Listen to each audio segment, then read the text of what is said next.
Hello and welcome back to Bible Class Topics. Today we conclude our study of Matthew chapter 27.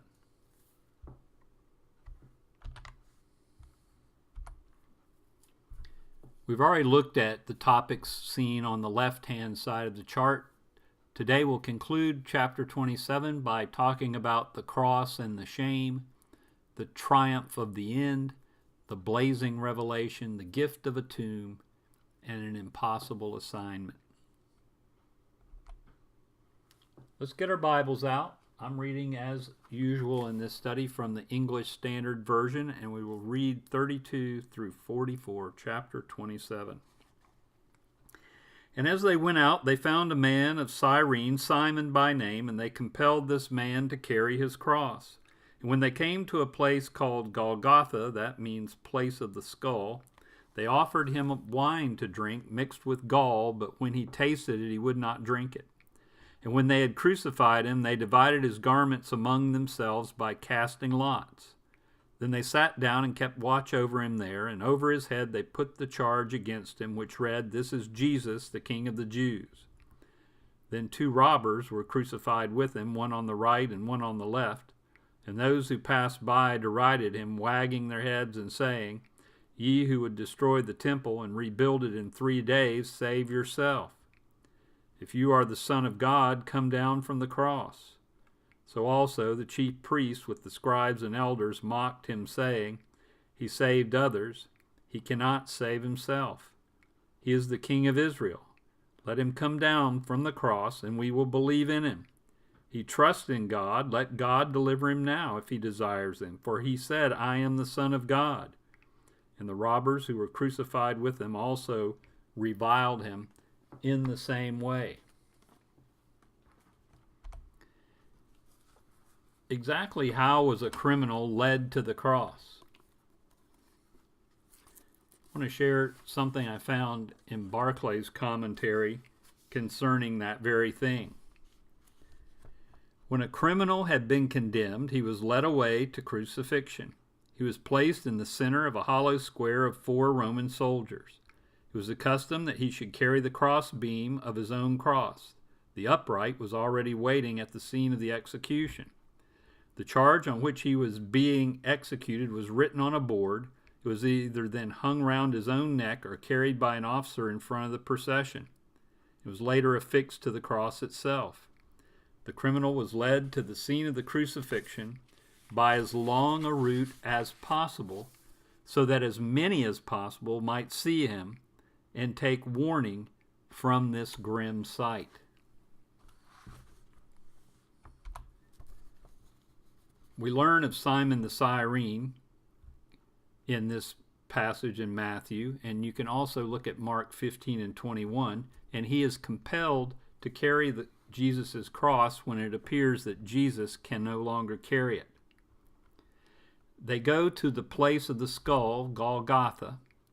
Note that nowhere, however, in the Bible is the word hill used when referring to Golgotha. The drugged wine was administered as an act of mercy contributed by the wealthy women of Jerusalem, but Jesus refused this cup. Well, I'm asking why. I'm not sure exactly why. But I suppose that Jesus was not going to do anything to take the edge off of his suffering. Crucified criminals were allowed only a loincloth, and their clothing became the property of the soldiers performing the crucifixion. Every Jew wore 5 articles of clothing, every Jewish male: shoes, turban, girdle, inner garment, and outer cloak. The outer cloak was of greater value, so the 4 soldiers drew lots for it. Can you picture the almost naked Lord on the cross between the 2 thieves, with the soldiers gambling for his cloak at his feet? He was truly among the sinners as he died. I do want to say a few things about the taunts. The Jews passing by, and even the thieves beside him, brought taunts. They centered on one thing: Where is your so-called power now, King Jesus? He saved others, but he cannot save himself. This taunt contains the gist of the gospel. To save others, he actually could not save himself. That's how the gospel worked. That's how Jesus had tried to describe it to his disciples in the time leading up to his crucifixion. Come down and we will believe you. It's exactly because he did not come down that we believe he is the Christ. I'm quoting Booth there. The Jews viewed God only as a power, but Jesus demonstrated that God is pure sacrificial love. If you're really God's son, he will save you. This shows just how ignorant the Jewish leaders were of how God's salvation actually works. Noting these taunts, it is interesting that some of the highest Christological designations that appear in the Bible appear in this section embedded in these taunts. King of the Jews, temple builder, Son of God, and King of Israel. Let's continue our reading. Verse 45. Now from the 6th hour there was darkness over all the land until the 9th hour, and about the 9th hour Jesus cried out with a loud voice, saying, Eli, Eli, lama sabachthani. That is, my God, why have you forsaken me? And some of the bystanders, hearing it, said, This man is calling Elijah. And one of them at once ran and took a sponge, filled it with sour wine, and put it on a reed, and gave it to him to drink. But the other said, Wait, let us see whether Elijah will come to save him. And Jesus cried out again with a loud voice and yielded up his spirit.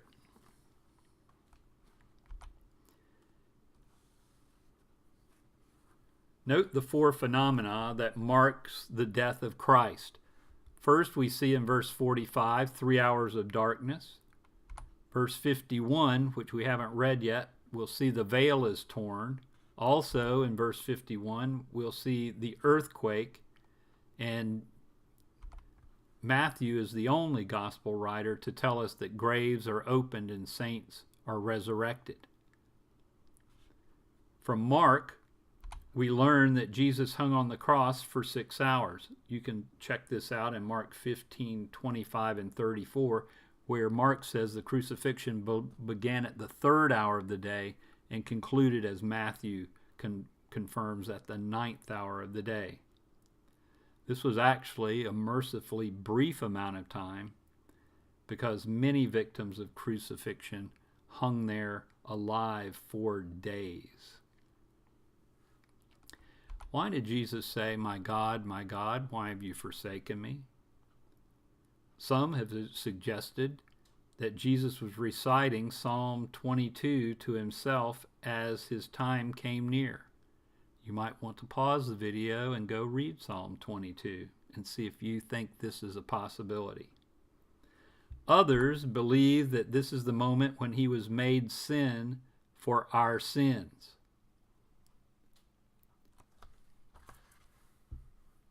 And perhaps we could take a moment and read 2 Corinthians 5 and verse 21, where Paul says this concerning Jesus, For our sake he made him to be sin who knew no sin, so that in him we might become righteousness in God.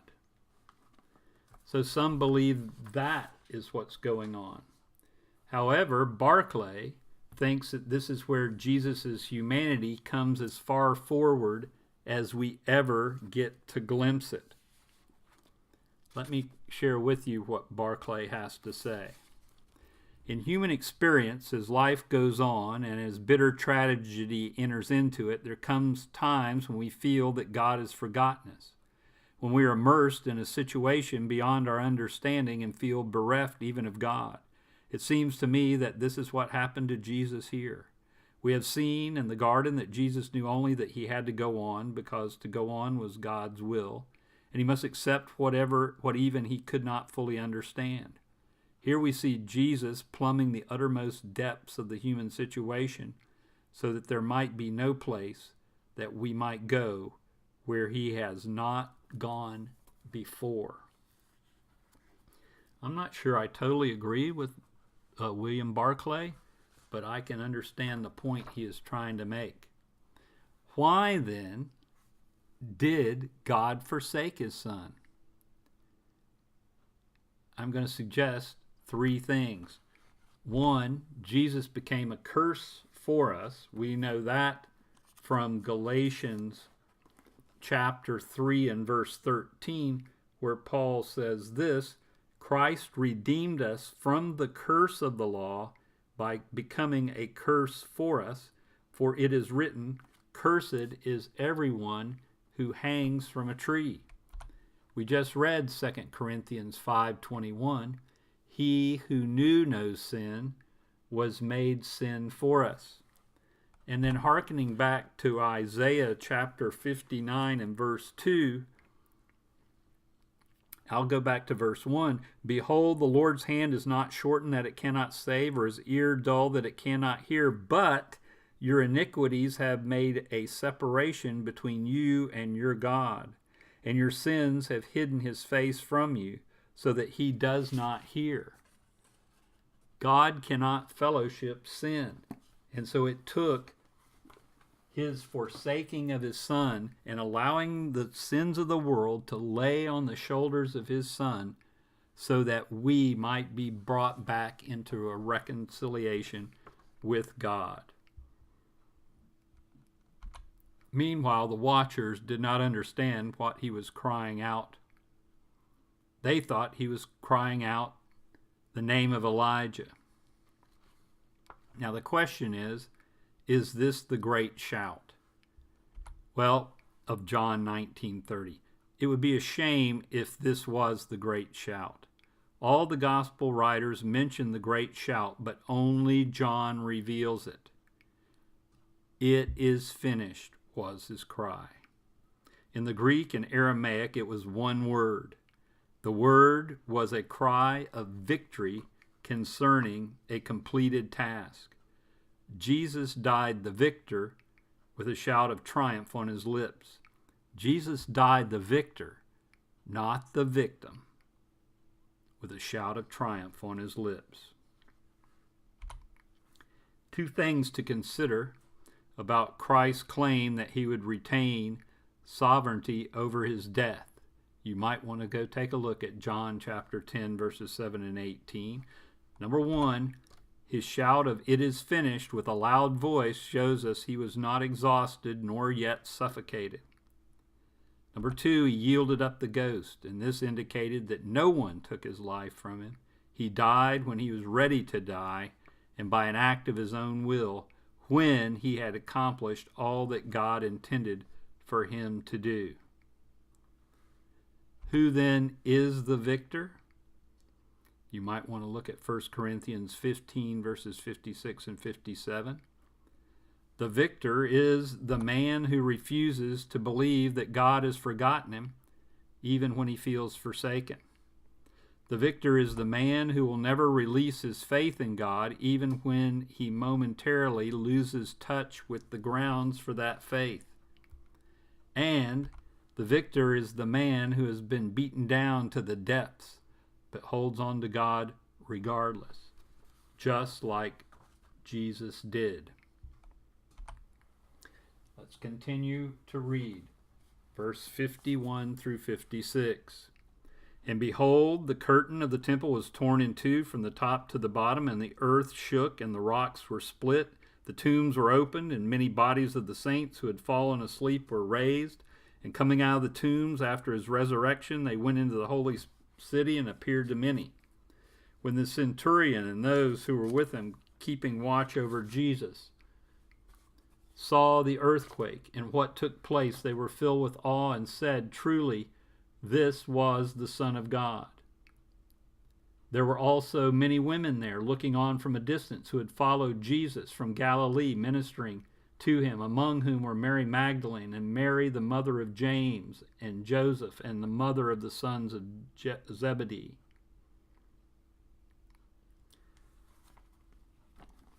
The amazing things that happened when Jesus died teaches us two great truths. Up until this time in the Jewish world, God had stayed hidden behind the veil of the temple.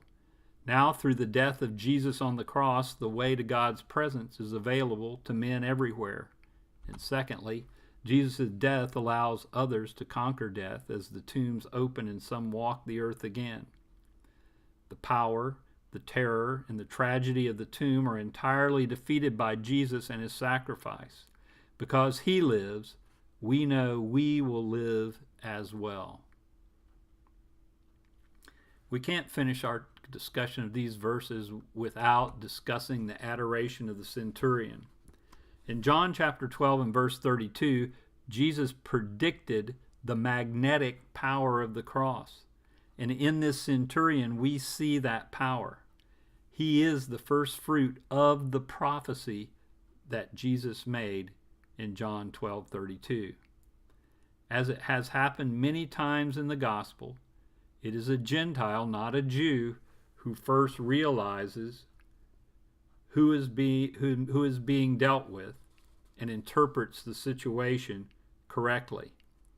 You might remember our study of Matthew 2, verses 2 and following, and Matthew chapter 8, verses 5 through 10.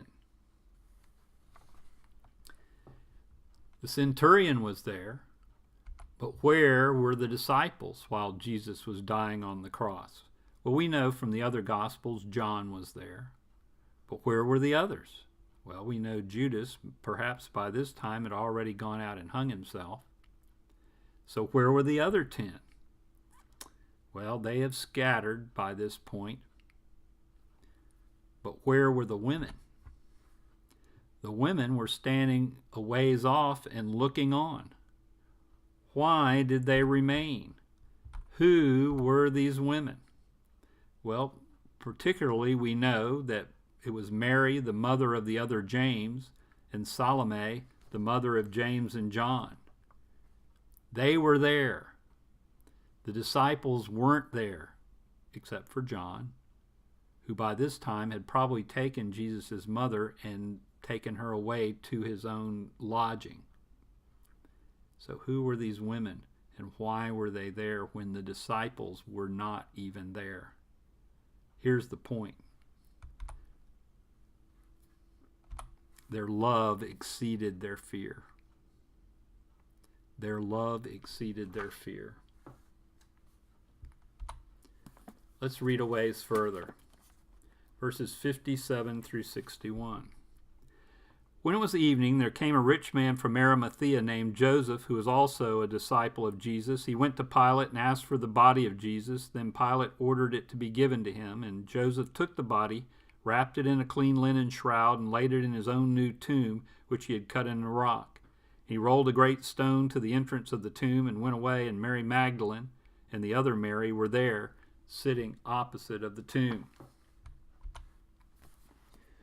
Jewish law demanded that a hung criminal must be taken down before nightfall. You can see Deuteronomy 21, verses 22 and 23 on that. The Romans, however, had no such law. They would just leave an unclaimed body to rot.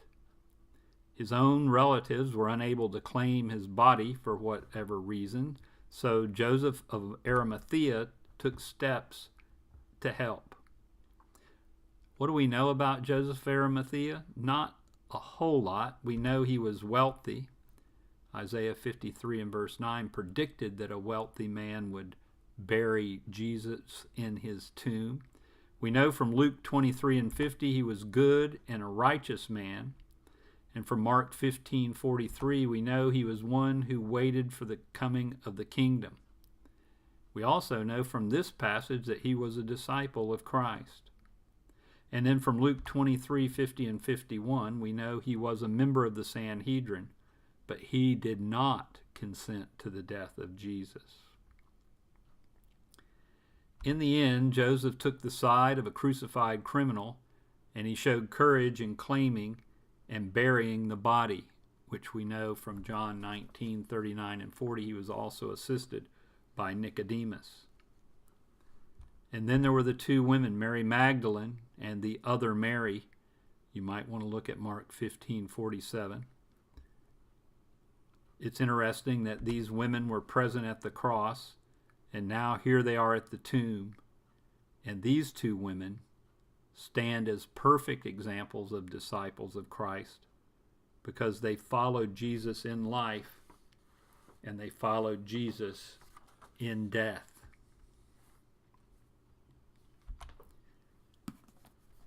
Let's conclude our reading of chapter 27, starting in verse 62. The next day, that is, after the day of preparation, the chief priests and the Pharisees gathered before Pilate and said, "Sir, we remember how that impostor said while he was still alive, 'After 3 days I will rise.' Therefore, order the tomb to be made secure until the 3rd day, lest his disciples go and steal him away and tell the people, 'He is risen from the dead,' and the last fraud will be worse than the first." And Pilate said to them, "You have a guard of soldiers. Go make it as secure as you can." So they went and made the tomb secure by sealing the stone and setting the guard. I don't have a whole lot to say about these verses, but I do want to mention this. The chief priests and Pharisees were so nervous that they were willing to break the Sabbath to secure the tomb. That's number one. And there's a grim irony here. They wanted to seal and guard the tomb to stop the disciples from stealing the body and claiming a resurrection. What they didn't really realize is this. There is no tomb designed by man that could keep the Lord interred. And so they couldn't. We'll discuss this in our next study of chapter 28. Final comment. All their plans could not contain the risen Lord. And so we finish Matthew chapter 27.